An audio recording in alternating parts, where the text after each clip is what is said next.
Have you ever looked at your life in a different way? Let's say it another way.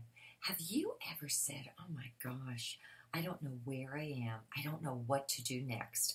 I'm beside myself. Well, today I was thinking about that very topic, something I have pondered probably most of my life, not only about myself, but also about the human condition.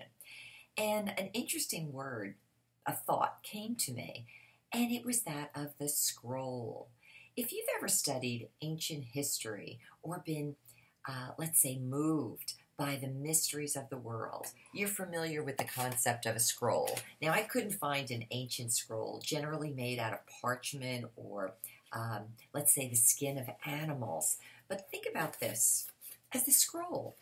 What it is a letter, information, words printed on something that is multiple times wound against itself.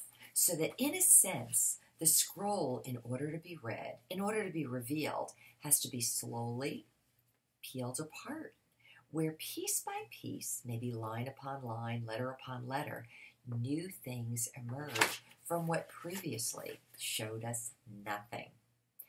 This word, I feel today, is so timely for so many of us, myself included, because I don't think there's anything I do that doesn't involve my own life and the questions I've posed to myself. I want you to take a look at this, and I want you to think of a scroll as being you. The outside of it being the you that's been a construct, maybe developed since the time you were a child. It's all the things that your environment, your world, your media, your teaching, maybe your religion, your culture, the country in which you grew up, and the era in which you grew up contains or tells you about self. Many of it could involve the way in which you interpreted yourself based on all of the external messages you got. But what if I were to say something further? That there's a different you, there's a better you, there's a brighter you, there's a wiser you, there's a more loving, hopeful, amazing you that's hiding somewhere inside the scroll. Now, why again the scroll? Do you realize that so often in life we can walk around and we can be the external scroll, never revealing to the world or to ourselves who we really are? But what is it that brings the inside person out? What is it that makes the unseen visible to ourselves and to others? Sometimes it's a crisis. Sometimes it's the end of something we believed in, maybe the end of a dogma, maybe the end of a judgment that we held. And when I say a crisis, let me tell you some of the things that come to mind. It could be a belief that we held, specifically a judgment, sometimes a harsh judgment about other people, until we find that we become the other person that we were judging. One of those cases in point would be the wife who says, oh, divorce is a terrible thing, and anyone who gets divorced is someone to be shunned. And that would have been an old thought, until that very same woman realizes her marriage has been a sham. Her husband's been fooling around. The whole town knows about it. And suddenly she is faced with a crisis, something she always felt so opposed to, something, a concept that she judged others by, and now she is faced with the same thing.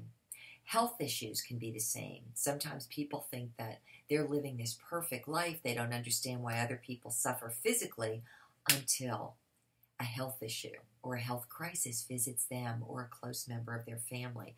These are the kinds of crises that cause the external self to slowly unravel, maybe peel apart, and suddenly we have to look at something other than what our external beliefs were. We have to go inside. You know, oftentimes we are afraid to go inside. We have done such a good job of protecting the external self. And yet, oftentimes when we're willing to look at the crisis, to say, is this really a crisis, or is this perhaps an invitation to go inward, to find something else, to look for something that maybe I haven't seen before, to discover something new, to revisit a judgment that I had made that maybe doesn't hold weight, that maybe is not as truthful, that maybe can't stand up to criticism or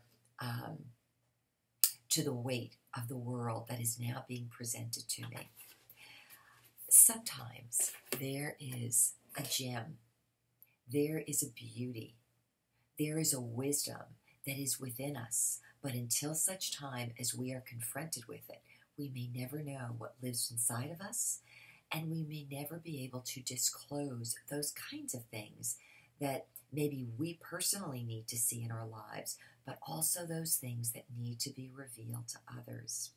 I want to give you, for those of you who maybe can't relate to the scroll, what if I were to suggest this? This is a wallet, obviously.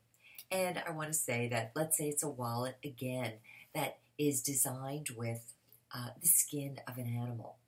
Let's say we carry that wallet everywhere we go and we think we're the wallet. And what we never do is take the time to go inside the wallet being our hearts, the wallet being our soul, the wallet being the deep caverns of ourselves that have never been exposed to the world. And yet when we realize that the things we believed in, the things we held as true, are no longer working for us, we can also go within and say, what is within my wallet? Not the wallet of the local bank, but the wallets that may say something of you. What if inside your wallet is something unusual that you didn't even know was there? Maybe what if inside your wallet was a candle, and that candle was the light of truth? I want you to give some idea today to maybe where you've been living, to maybe a place of perhaps denial that you've been in, and say, is there something else inside that I need to find, to discover, and to learn about? Because not only will that discovery help you as an individual, but that same reveal may be just what those around you have been looking for as well. I hope you give some thought today to the idea of the scroll, to the fact that maybe what you're facing may not be as bad as you thought, and that there may be a hidden gift, a hidden treasure inside your wallet, inside your scroll, and inside the you that you thought was all that there was. That's been my thought for today, and if you're interested in any of these other thoughts, I invite you to visit me at my website, moraforyou.com. Write to me, Mora at Mora for You. I'd love to hear your thoughts, and I wish you today the opening of your scroll, because what's inside of it is glorious. Till next time, bye-bye.